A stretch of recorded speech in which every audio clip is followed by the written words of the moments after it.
Welcome to 101. I'm Greg Bassey, your host from the Salisbury Independent newspaper. It's my favorite day of the year. We look forward to this every Christmas. We have our mentor, our host, our longtime host of 101, Phil Tilghman, is here with us today. Welcome, Phil. Thank you very much. I'm here to appear on my favorite television program and station, because Pac 14 is special to me. As you know, I was there when it began, and so I think a lot of it, and I think a lot of your program. You have some very interesting guests. There are a few exceptions, but anyway. Well, you created this show, and it's done in the format that you created. You invented this thing. Well, I did, and I'm proud of that, and I'm proud of you for carrying it on. Thank you. Well, so many people, I've told you before, I'm in the grocery store and they don't want to hear anything about me. The question always is, how's Mr. Phil Tilghman doing? How's Mr. Tilghman? How's Mr. Tilghman? So tell the world, Phil, how's Mr. Tilghman? Well, for an 80-year-old guy, I feel good.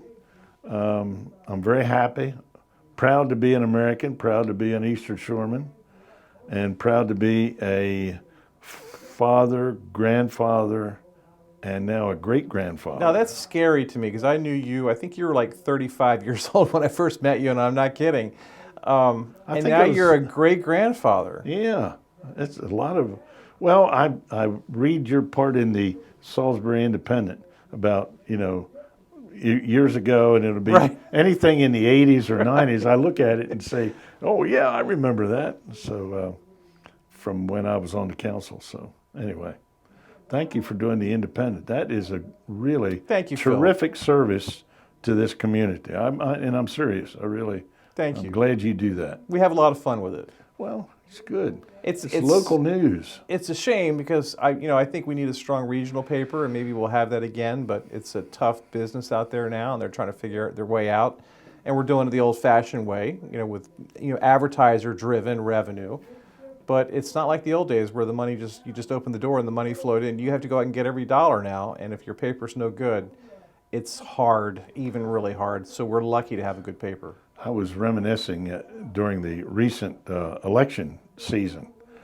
There was a time when I started in 1984 thinking about running. The first thing my committee said, you need to go to the Daily Times and make sure you get an ad in the Sunday before the Tuesday, at least, right, and more if you can afford it. Well, advertise, and some people advertise in your paper, but that's not how you reach people nowadays. It's one of the different types of media. But still, having that newspaper on the island in your kitchen or by your potty or wherever it is, you're going to look at that over and over again, and that message is going to get through. And especially if you're in a campaign with a name recognition situation, people don't know you. That's essential then. Yeah. Well, this last election had some interesting results as far as I'm concerned for Wycomico County. Predictable results for the state of Maryland. We had Westmore, who was a highly qualified individual, running, and then we had Mr. Cox, Dan Cox, who didn't even get the endorsement of the sitting governor from his own party. Didn't get the endorsement, but the Governor Hogan actually said he was unqualified to be governor.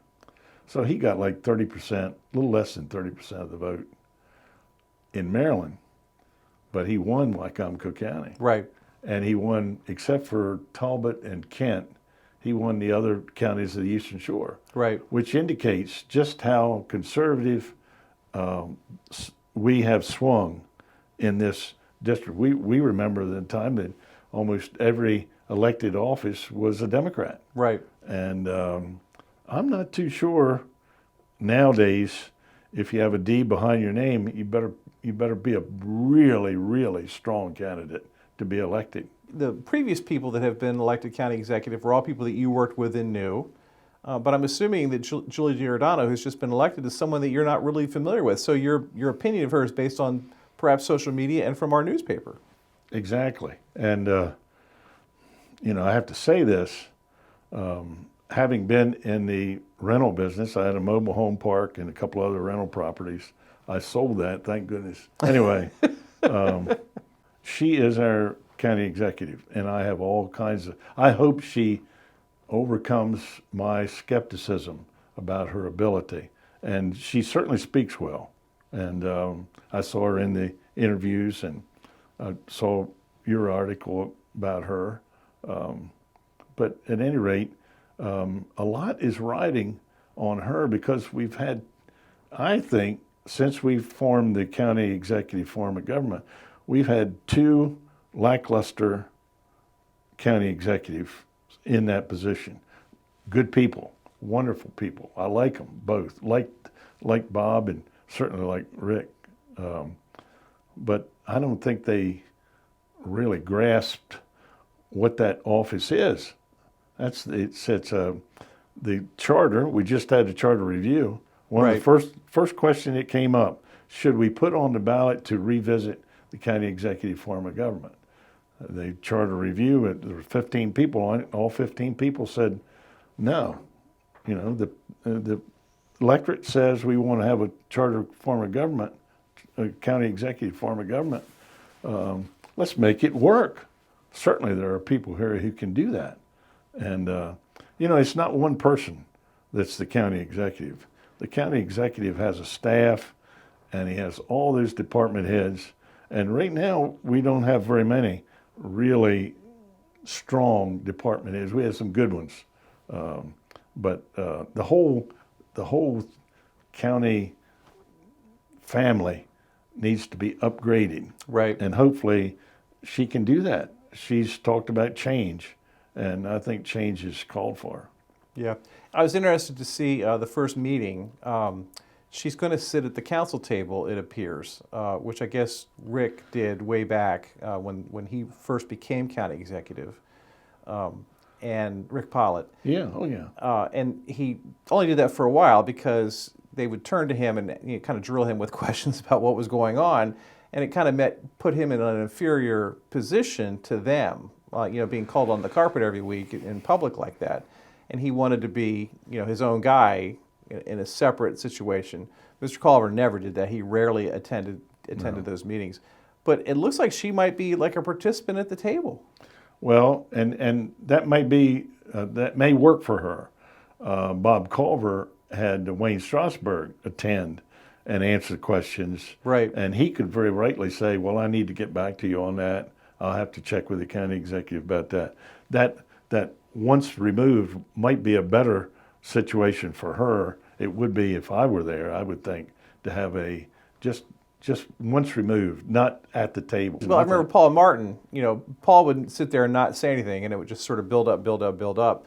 And then it was like, well, Mayor, do you have anything to say? And he would say, well, you're wrong, and you're an idiot, and you're wrong, and that's not what happened. And that was call me about that one, and I hate all you guys. I mean, Yeah. he would basically do that at the end of the meetings. Yeah, W. Paul Martin. What a guy. I never will forget when I was president of county council, and the urban services agreement Right, ended. which we're still fighting about. The urban services agreement ended after 20 years. And so somebody from the county had to go down and talk to the mayor. I said, I'll go down. We're good friends. And I asked for a meeting and went down. And he had the secretary go out and get me a cup of coffee. And I sat on one of those couches on there, He said, all right, Phil, what do you want? I said, urban services agreement. Never make that mistake again. What else do you want to talk about? It was that quick. And he had a good point, because there's parts of the city now, there are parts of the county that are served by urban services with water and sewer. I used to live on Taney Avenue. Right, you're right in the middle of it there. We paid double. 1.5%. Right, 1.5 then, okay. 1.5 times the rate for the city. I think it's double now. But that area would have been annexed into the town, and it just stopped. And it belongs in the town. Yeah. If you live on Taney Avenue, say, where do you live? I live in Salisbury, and that's right there. It is on my envelope. But it's not in. You don't pay for anything except water and sewer. There's that one house on Loblaw. In fact, Terry Cohen, who was on the city council, lived in it. Her living room was in the city. Her kitchen and back porch were in the county. Oh, my land. Yeah. Yeah, I know where she lived. Yeah, Sure. right there on the corner. Yeah. But so that's coming up again. We need a sewer plan. Absolutely. Salisbury has a sewer plant. Yep. The rule is you got to fill that thing up before you build any other sewer plant somewhere. The state has rules about that. And the city of Salisbury doesn't have the only sewer and water system in the county. There's others, Fruitland, Delmar, Hebron, and Willards all have, and let's see, Pittsfield. Sharptown, Pittsfield. Pittsfield. Sharptown does not have one. They don't have. No, which they just have surprises water. me. Yeah, they just have water. Yeah. Anyway, the Vic Laws had made a plan. Of course, Vic Laws was the author of the original urban services agreement. But anyway, when he was the city solicitor. But we're talking about it, old ancient history now. But Vic came up with a plan to bring all of those city water and sewer systems into a county system. The county would repay the bonded indebtedness and the bond issue for Fruitland, let's say, and that would become part of the system. And then you hook it all together, and if something that needs to be done in Fruitland's plant to upgrade it, then you just bypass it and send it to Salisbury or Delmar or wherever along the line. Right. It made sense. Right. And at the time, we talked about it then back, my gosh, back in the 90s. We talked seriously about it. It's almost like I asked a friend of mine who's a big farmer, very successful farmer, and I said, I see that combine. How much is that thing worth? He said, oh my gosh, he gives me this astronomical figure. It's like $1 million for a combine. I said, your neighbor farmer has got another one. Why don't you just go together and buy one? And he said, pride. He said, if Monday morning comes and I want to combine soybeans, I want to go out there and get in mine and do it. I don't want to have to ask a co-op to do it. Well, the same thing, pride has a lot to do with urban pride, city pride, village pride has a lot to do with having to get this sewer system countywide. But if it's just city of Salisbury and the donut, right, then that's another question altogether. Well, this county executive, she's made it a priority. She talks about it a lot. She's not hiding from that issue at all. The mayor is ready to work with whoever in terms of annexation, grandfathering annexation in.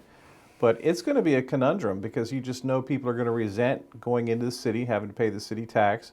But if they don't, with these failing systems, they're going to have to start paying to have their system pumped all the time, $200-300 a month, and no one wants to do that.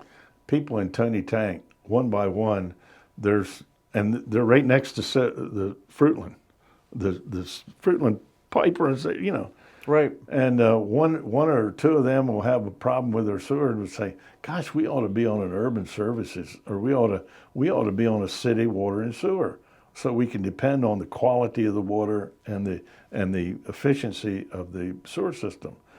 But that's only one or two. Their neighbors aren't having any problem. Right. So if it comes to a vote and you don't have any problem, wait a minute, do I want to pay city taxes in Fruitland? No, the answer is no. You would never get that through. Right. Anyway. And one of the engineers told me for Tony Tank, that's interesting because when the day comes when they're going to need sewer, they're going to have to tear down all the trees, those beautiful historic trees and those median strips through there that make Tony Tank so special to put the pipes in. Oh, yeah. And once people might be for it, and then they find that out, then they're going to be against it because they don't want any damage to those trees, which I completely understand. But that's what it's going to have to be. Yeah. Well, anyway, we can talk about something else if we want to. I want to talk about Mitzi Perdue. So the news is Mitzi had a ring from the Mel Fisher find. Frank was one of the people who helped fund this guy who was a deep sea diver, relic chaser. He was famous in the 80s, Mel Fisher. And there was a ruby or what was Emerald. An emerald that he was recovered, and Frank got to keep it as part of the goods for helping fund this guy. Frank gave the guy $1 million. Remember when that happened? It was like $1 million. He's got $1 million to invest in a bounty hunter or someone, whatever they call it, a treasure hunter. Because Melvin Joseph, who was Frank's best friend, also had money in it, and he taught Frank in. Is that what? Okay, that's what it was. So he gets the emerald. Ruby, emerald was it? Emerald. Emerald. and gets a ring and proposes to Missy with the ring. She's kept the ring. She just sold the ring at auction, and you can pick up the story. It was estimated that it would bring somewhere close to $100,000. Right.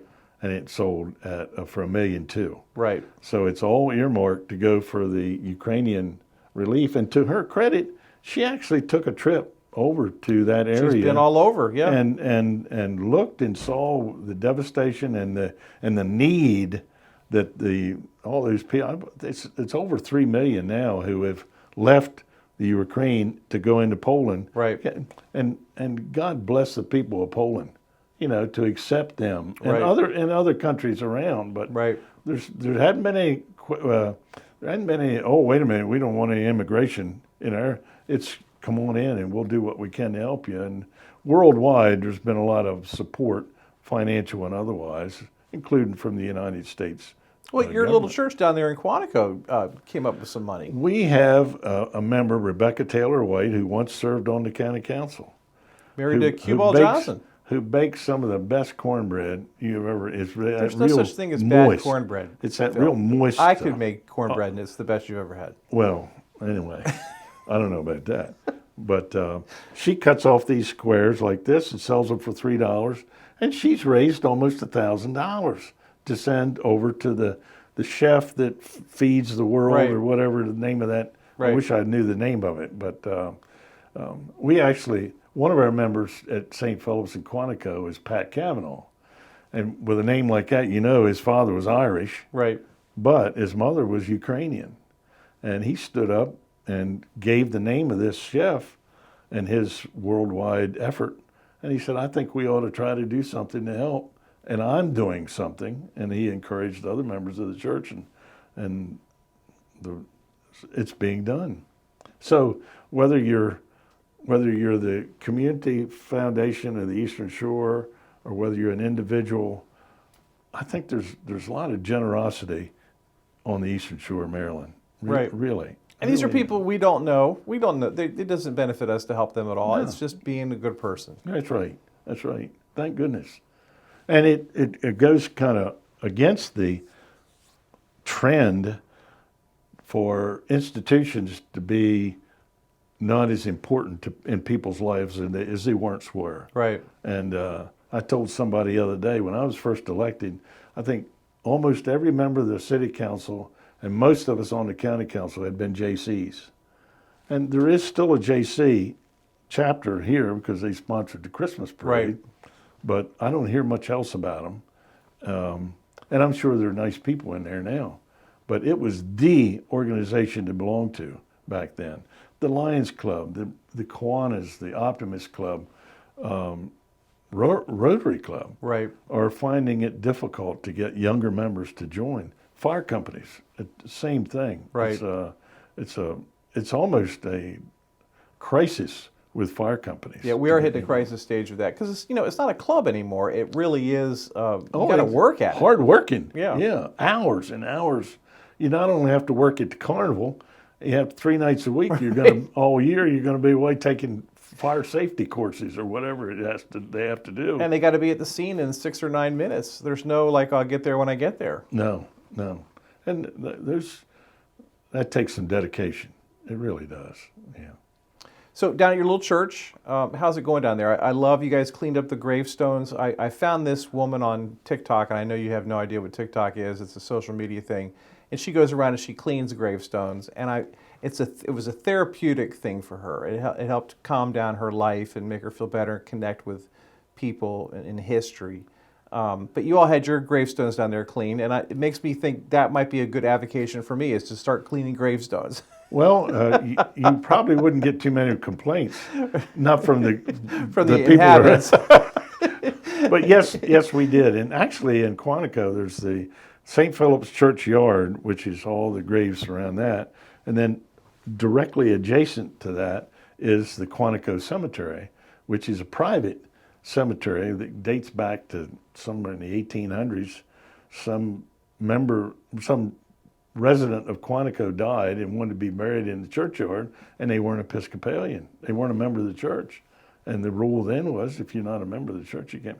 Anyway, this Mr. Gillis had a lot next to it, and he said, well, I'll start selling selling, and he made some money out of selling, and it's almost full. Wow. So anyway, now there's a fund in the Community Foundation of the Eastern Shore to make sure that Quantico Cemetery is maintained, and there's a lot of smaller money invested in the Community Foundation for things like cemeteries or well, let's take care of this or let's take care of that, and you put the money in there and it grows, and you can take out roughly 5% of the proceeds a year. So that cuts the grass for us.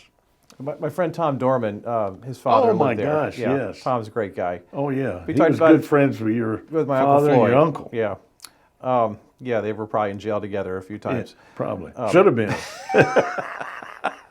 I guess Tom was like the assistant superintendent of the school system in Worcester, so they probably wouldn't put him in jail. But anyway, he always talked about his dad had the shop there, right there by where the creek is. Bill Dorman. Right, and he was a mechanic, and he might have been born in that house, and he lived in that house, had his garage there, and when he died, they buried him across the street. His whole life is in that 400 square foot area Exactly. of Quantico. It's just amazing to me. Exactly. Yeah, I remember. I'm a good friend with Terry Greenwood, who was the superintendent of schools. Right. Tom was his assistant, and Terry. I said when I found out that, and I work out with Terry.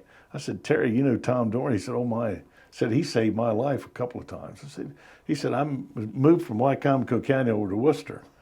The first thing I wanted to do was combine Pocomoke and Snow Hill High Schools. No.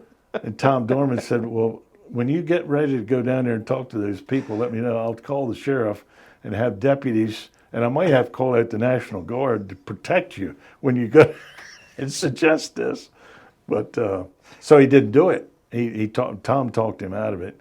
So there's still a Snow Hill High School, a nice school. Yeah. Still a good new school in Pocomoke, and there should be.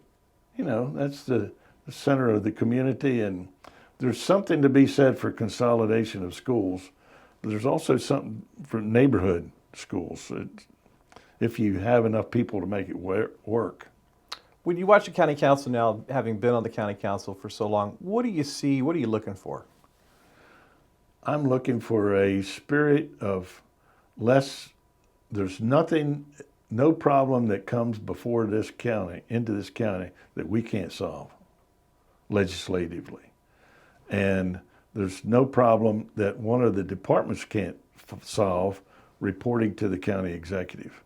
I think when we went to county executive form of government, at least the first one or two councils had trouble figuring out that their job was legislative only, and they wanted to call the public works guy and say, you need to pave this road down here in Quantico, and the county council used to do that. When we had a county council, we were the county executive, and it's hard to be elected to the same seat somebody was sitting in before with about 1/10 of the power. And that's difficult. So what I'm looking for is people who get along, find solutions, and move the county forward. And there's a lot of good things about this county that we have, not the least of which is the I'll call it the sanitary landfill. I started to call it the dump. But it isn't a dump, yeah. It isn't a dump. It's a nice dump. Well run, Yeah. and just a top quality. I mean, it's something that every county has to do. It's a profit center for us. Yeah. But at any rate, the roads, the county roads, I think are maintained in a very, even though the state doesn't put the money back into the county like they did when I was there. We had, I don't know, $3 or $4 million a year coming back. Right. From our share of the revenue of the road use tax, and Martin O'Malley stopped that when he had a budget crisis in the state. It's never come back. Right. The city of Salisbury used to get it. Sharptown used to get a little bundle of money to pave their streets and stuff. Now it's the taxpayers who live there that have to do it. They got a little money this last budget, but not nearly. But it was because of COVID relief. That was the main reason that money was available. Yeah. Or because it came from the federal government. Well, financially, the county's in excellent shape. Yeah. I mean, some people say, well, ever since the revenue cap, the county's suffered. Well, the county has managed to do fairly well. I think the county could have done better each time at the end of the year when they're making the budget. And if it's the county, if the revenue cap says you can have no more than 5, whatever it is, cap, whatever that formula is also has to do with the economy. And whichever is greater, then increase the taxes to that point. And if then your base is higher, then the next year the base is higher again. Right. Or if it isn't, then you don't increase it. But there's been almost a religious fervor to saying we're not going to raise taxes, and so everybody said, well, that's Phil Tilghman. He's a tax and spend guy.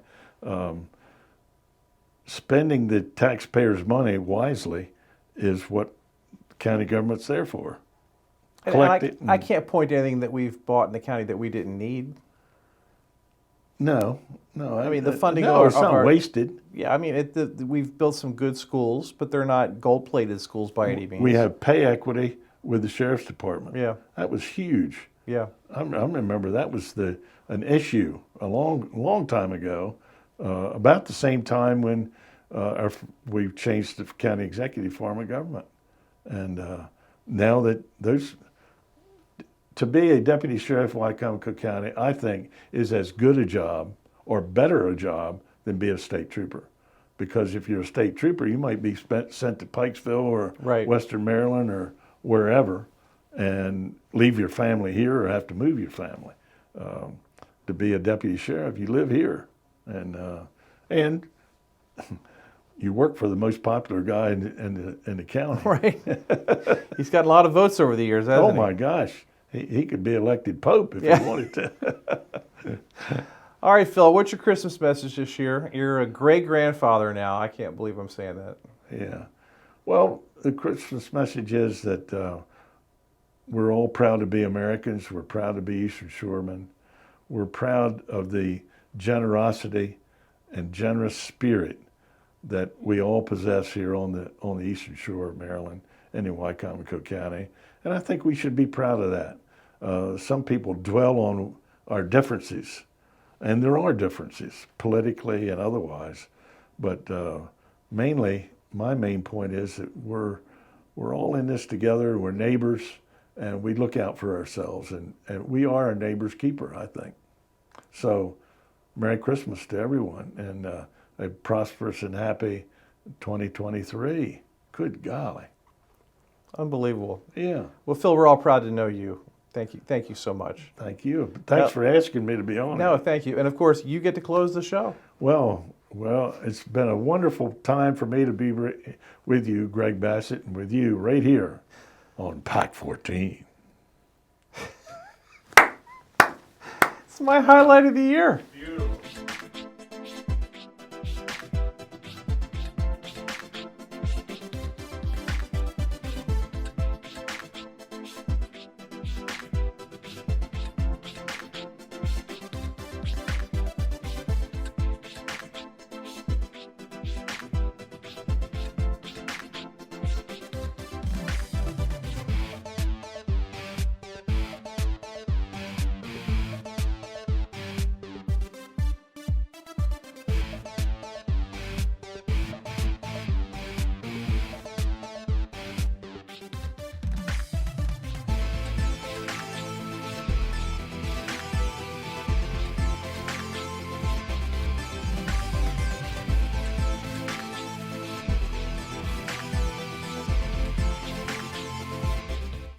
First Shore Federal is proud to support PAC 14 and one-on-one.